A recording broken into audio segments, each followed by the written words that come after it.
ഓം ആദിശക്തിയെ നമഃ. ഞാൻ പൗർണമിക്കാവിൻ്റെ മഠാധിപതിയായ സ്ഥാനം അലങ്കരിക്കുന്ന ആളാണ്. എൻ്റെ പേര് സിൻഹ ഗായത്രി.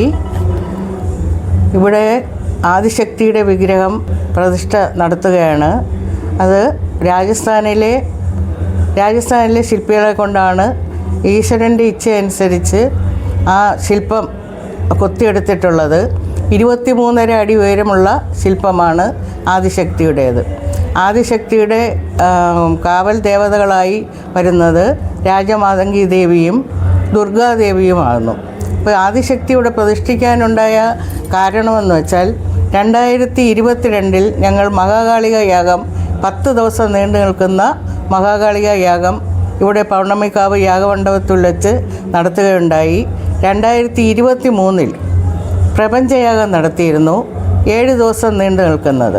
ഈ 2 യാഗങ്ങളും നടത്തിയത് പുണ്യപുരാതന ക്ഷേത്രങ്ങൾ, ശക്തിപീഠങ്ങൾ തുടങ്ങിയ ക്ഷേത്രങ്ങളിലെ പ്രമുഖരായ പുരോഹിതന്മാരാണ്. ആ പ്രപഞ്ചയാഗം നടക്കുന്ന വേളയിൽ ഇവിടെ ദൈവീയ ശക്തികൾ ഏതൊരു കാര്യവും നടക്കുന്നതിനായിട്ട് ഈശ്വരൻ്റേതായ ഒരു ചൈതന്യം ഉപാസകരായ വ്യക്തികളിലൂടെ വന്ന് എല്ലാം തന്നെ വ്യക്തമാക്കി തരാറുണ്ട്. അപ്പോൾ പ്രപഞ്ചയാഗം നടക്കുന്ന വേളയിൽ സമാപന ദിവസം ഇവിടെ ഉപാസകനായ ഒരു വ്യക്തിയുടെ ശരീരത്തിൽ ദേവി ചൈതന്യം വന്ന് ഇന്ന രൂപത്തിൽ ആദിശക്തിയുടെ വിഗ്രഹ പ്രതിഷ്ഠ നടത്തണമെന്ന് അതിനുള്ള സ്ഥാനവും അതിൻ്റെ വിഗ്രഹത്തിൻ്റെ വലിപ്പങ്ങളും എല്ലാ കാര്യങ്ങളും വിവരിച്ചു തന്നിരുന്നു. അതിനുശേഷം ഞങ്ങൾ ദൈവജ്ഞനായ കണ്ണൻ ജ്യോത്സ്യനാണ് ഇവിടുത്തെ ദൈവകാര്യങ്ങൾ നോക്കുന്നത്. കണ്ണൻ ജ്യോത്സ്യനെ കൊണ്ട് ഈ കാര്യങ്ങളെല്ലാം തന്നെ നോക്കി ബോധ്യപ്പെടുകയും അതനുസരിച്ചിട്ട് ഈശ്വര നിശ്ചയമനുസരിച്ചിട്ടുള്ള അളവുകളിലുള്ള വിഗ്രഹമാണ് നിർമ്മിച്ചിരിക്കുന്നത്.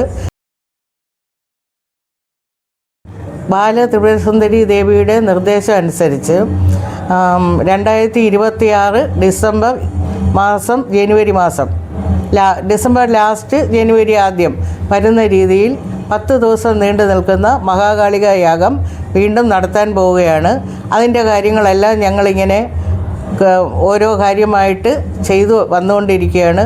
പുരോഹിതന്മാരെ എല്ലാം കണ്ട് സംസാരിച്ചു, വേണ്ട ഒരുക്കങ്ങളെല്ലാം നടത്തിക്കൊണ്ടേയിരിക്കുന്നു. ആദ്യം നടത്തിയതിനേക്കാൾ വളരെ ഗംഭീരമായ രൂപത്തിലായിരിക്കും ഇപ്പോൾ മഹാകാളിക യാഗം നടത്താൻ പോകുന്നത്. ഹൈന്ദവ വിശ്വാസങ്ങളെയും ആചാരങ്ങളെയും സംബന്ധിച്ച കൂടുതൽ വീഡിയോകൾക്കായി ഈ വീഡിയോ ലൈക്ക് ചെയ്ത് ചാനൽ സബ്സ്ക്രൈബ് ചെയ്യുക. നന്ദി.